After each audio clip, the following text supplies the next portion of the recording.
All right. So we need to do back to the K expressions with weak acids. And we also need to consider how strong acids play into this, because now we have enough information that we can go ahead and calculate pHs, which is probably going to be the most common way that we have questions worded, rather than just saying like, what's the H3O plus?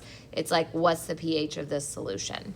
So if you remember, we did one of these at the very end of this one, at the very end of Monday of last week, maybe? Wednesday? No, it wasn't Wednesday. It was Wednesday. We didn't have Friday. No, I know, but this one, because it was before we did all of the pH stuff. I think it was Monday, or else it was the beginning of Wednesday. Anyway, we did an ice table with a weak acid. So we're going to do some more of these and just like some slight variations on these. So the only thing to remember, and they actually follow like such a routine setup that you start to like not even have to do the ice table. I would always recommend it just because you don't want to mess anything up. But it's like literally always x squared over the initial amount minus x. And sometimes you get to ignore that x. So we're going to do a couple of them so it kind of ingrains it in your head, because when we get to 18 is when we're going to start adding kind of different stuff.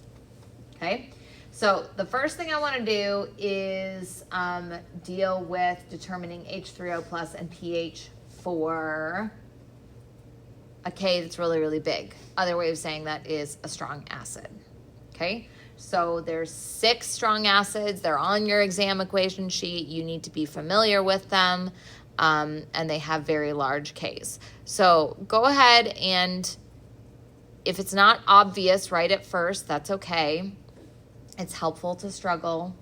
My story about struggle and, you know, the benefits is, of course, a kid losing his shoe and can't find it, right? I can't find my shoes. This is yesterday morning. I can't find my shoes. We're trying to get out of the door for like, you know, Easter church. I don't know where my church shoes are, blah, blah, blah. I literally go in his closet, not even like somewhere difficult, like under the bed, in his closet, and I pick up a sleeping bag and they're right under there. They like just want to look and be like, I can't find it.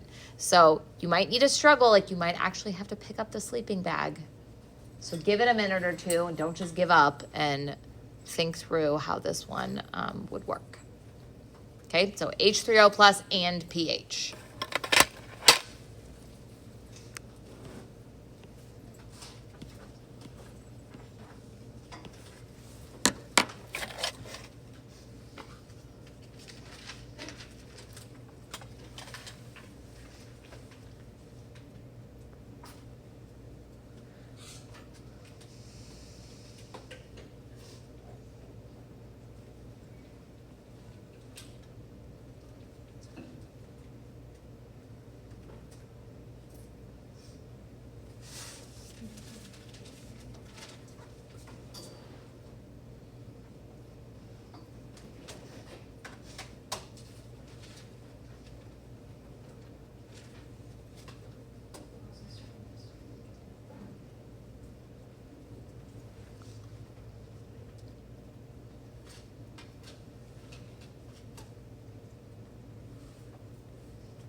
Okay, one more minute, and then I want you guys to give me some thoughts on this.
Okay, who knows what the trick is? Yeah. HCl is a strong acid, so it's all going to dissolve anyway, so 0.23 molarity would be 0.23 molarity of the H3O plus. Yes. There is absolutely no need for any of that when you're dealing with a strong acid. If you did do that, you probably got to the end and you were like, wait, how can I solve for X if K is really, really big? Okay? The whole point is that you know that when you hit this equilibrium amount, that should be 0. All of that got used up, which means that all of it got converted to the products.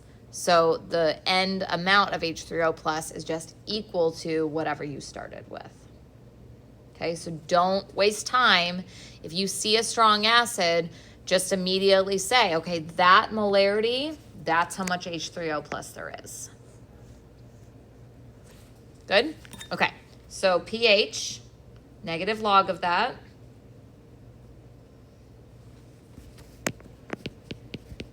.64.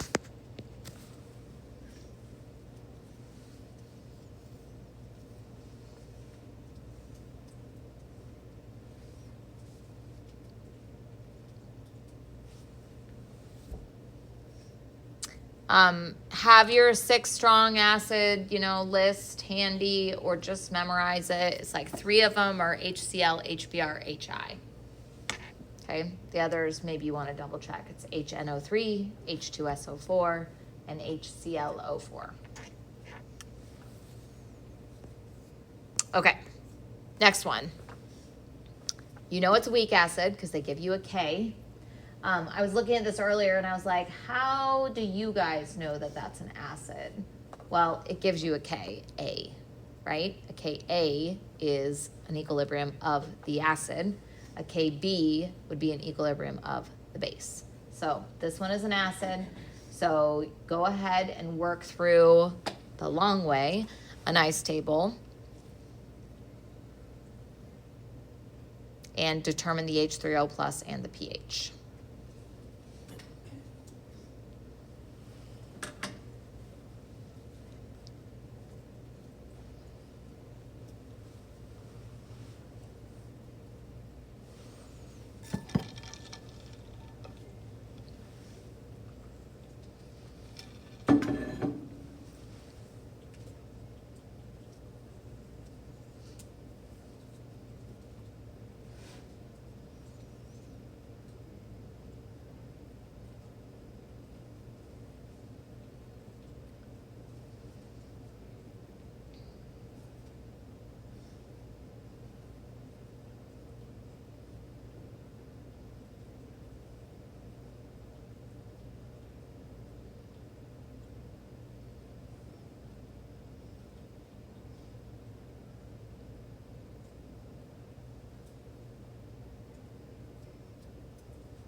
Okay, what's the trick with this one?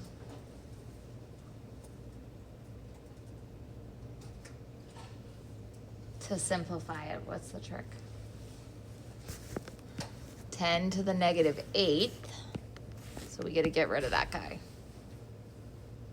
Did everybody do that? Or nah? You're always the one that does it. And did you already start doing the quadratic?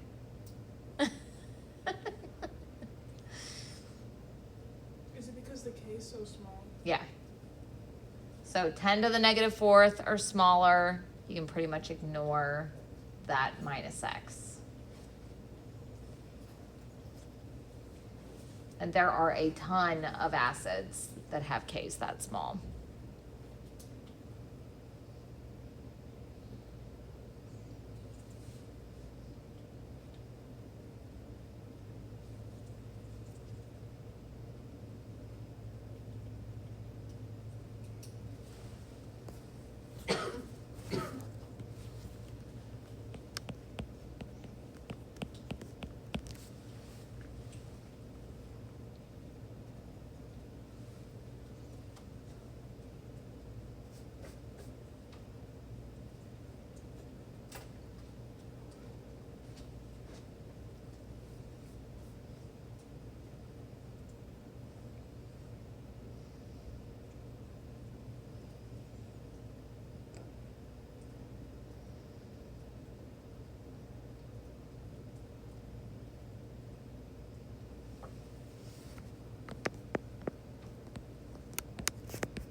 Okay, so just verify you get the same answer.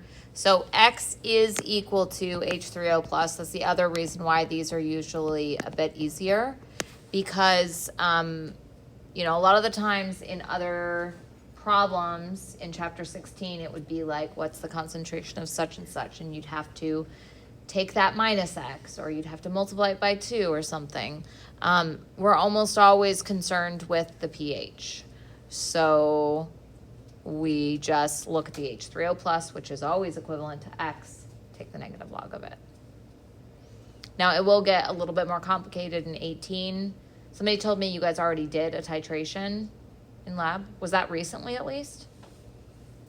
Ish? We've done several titrations. Oh, okay. Well then, acid-base ones? Yeah. Oh, okay. I think it's like Will we ever be coordinated? No, I don't think so. Whatever.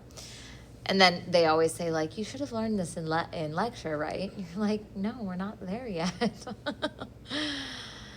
That's why I don't teach lab. So, next one, a little bit different. I'm only going to get you started, and then I want you guys to struggle with it for a little bit. So it says you have an unknown acid, and you are supposed to determine the Ka. Okay? So all I'm going to give you to start is, for an unknown acid, let's just write it as HA. Okay? So if we're talking about this previous one, A would be ClO. And A minus, it's going to be on the product side, that's ClO minus. So it's just a generic way to write an acid reaction, even if you don't know what the exact acid is. It's just like kind of reminding you how it proceeds. Okay? So just start with that as your reaction, and then work through the steps the same way you always do, see where it takes you. I was gonna say P, that seems very inappropriate.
So if you're stuck, up to this point, everything's the exact same, but you don't have the K. That's what you're trying to find. So you need to use that additional piece of information, the H3O plus, to get you there.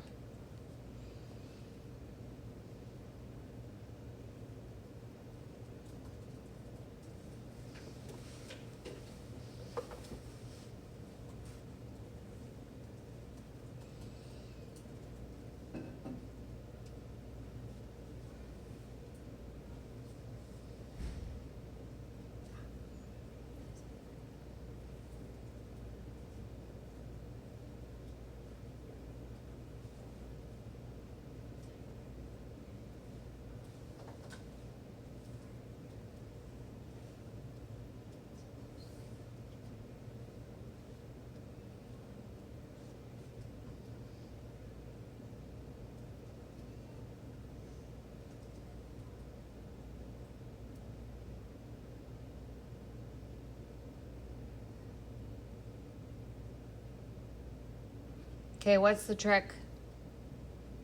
Yep. Well, H3O plus is given to us, so we know what it is at equilibrium. So we know that it's 5.6 times 10 to the negative fifth. Since that's x, we also know what A is equal to. Perfect. So that is equal to x, so you just plug it in.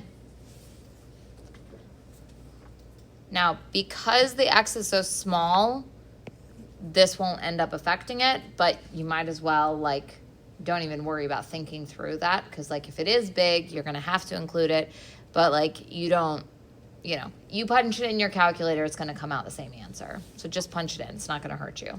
Doesn't mean doing the quadratic or anything like it did when you were solving.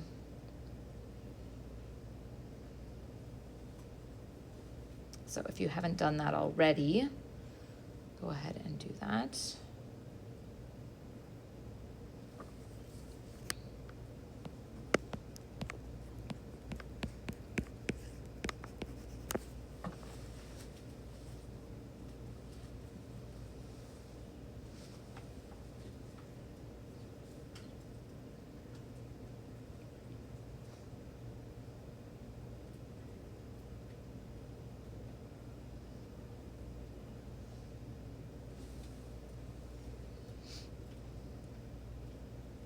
.1377. 3 point. Oh, apparently I didn't. I was trying to see how many digits out you had to go for it to actually affect it. 3.136. Okay, 3.136 versus 3.137 or 3.138. They both round to 3.14. And really, there's only two significant figures in this, so they both would just round to 3.1 anyway. So that's why it's kind of not relevant, but like you might as well punch it in because maybe it would be if it was bigger.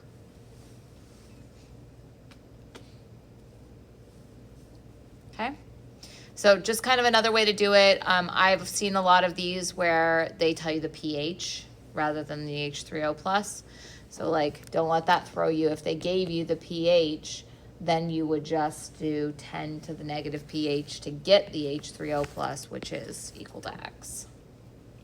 Because most of the time that's what you're measuring. You know, you stick something in the lab to measure it, it's telling you the pH, it's not telling you the H3O plus. Let's see, what's the next one? Okay.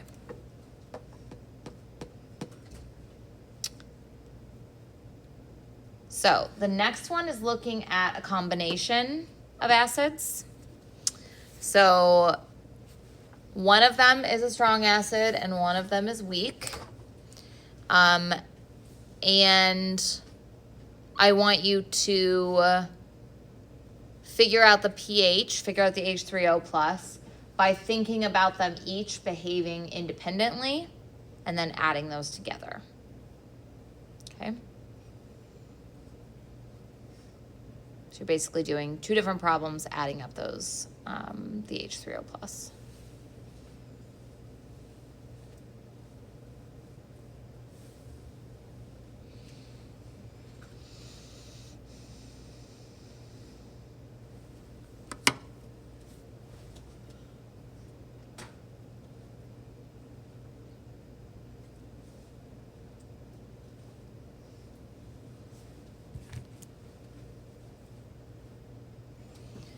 I'm just gonna see if I want to.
Okay, ignore what I'm doing. I'm just doing another problem.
Interesting.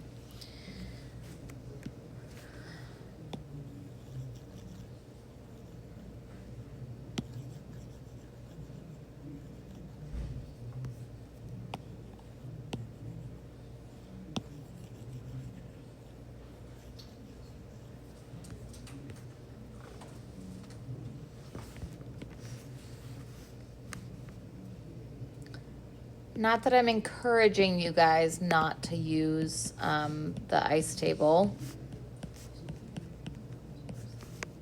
but because these are so formulaic, like with the really simple ones, it does end up always being x squared over the original amount.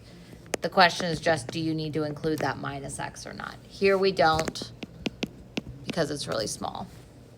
Well, not really small, but it's small enough. Okay, so this is for this weak acid, that's how you're gonna find the H3O plus.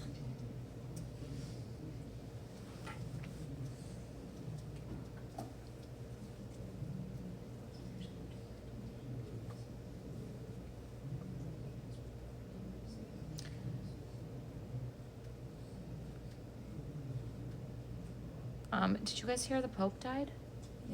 Yeah. I didn't know if you would pay attention to the news enough to. Oh, right. News is like on social media, right? That's how you hear things. Okay. I saw an article. I Actually, I know. heard it on the radio, but whatever. Yeah, oh, okay, so you do listen to the news. That's impressive. Where are you getting a radio?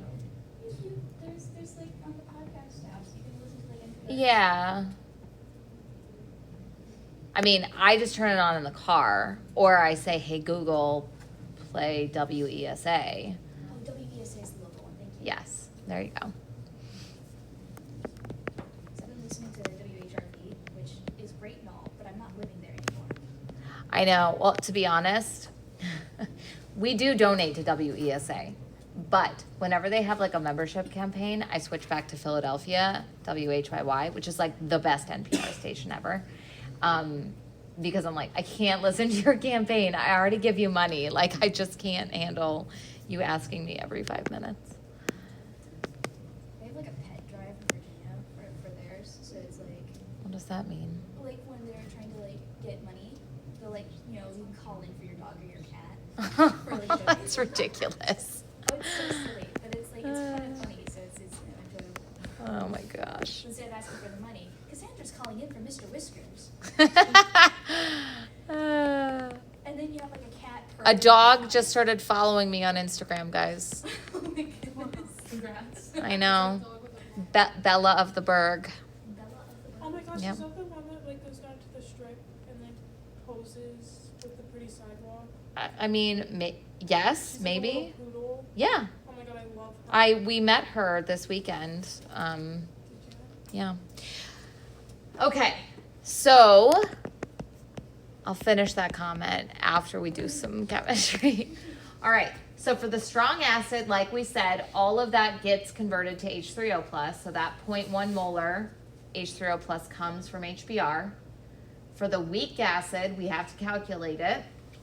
So the total H3O plus here is going to be 0.1067. Okay.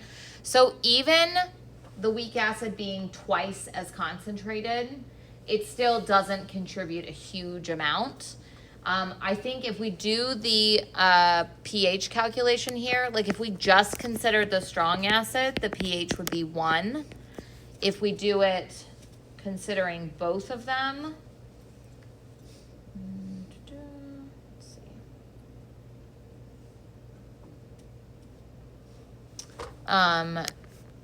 That one is 0.97. So it does have an effect on the pH, but just realize if it's a very, very weak acid, you might still do the calculation and then find out that it doesn't contribute.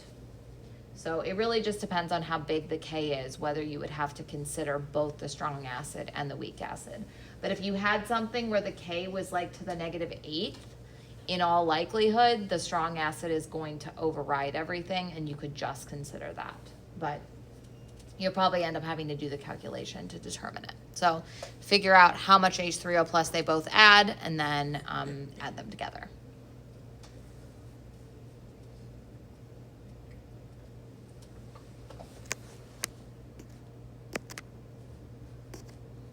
Let's see, how do I tell this to stop recording? No. Okay. The time when this is applicable to would be with polyprotic acids. So like H3PO4. That one is interesting because like if you add 0.1 molar of this,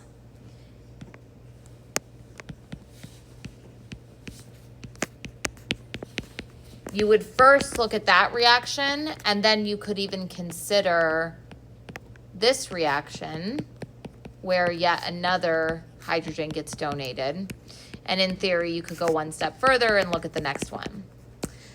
What would happen here though is you would have to take the equilibrium amount of this one and put it down there. So they start to get a little bit complicated, and in reality, that second and third step for a weak acid like phosphoric acid is not even going to contribute. So like you can literally just consider the first step. The only time that ends up being a thing, this is what I was doing earlier, was sulfuric acid, because the first step is a strong one. And the second one is not that much weaker. It's like the K is like to the -2nd or something. So that one actually does end up having an influence, that second step. In the case of other ones, you know, it will just be negligible. So we probably won't do any of these, just in case it's on the homework maybe. Okay, should we go see Bella and the Berg?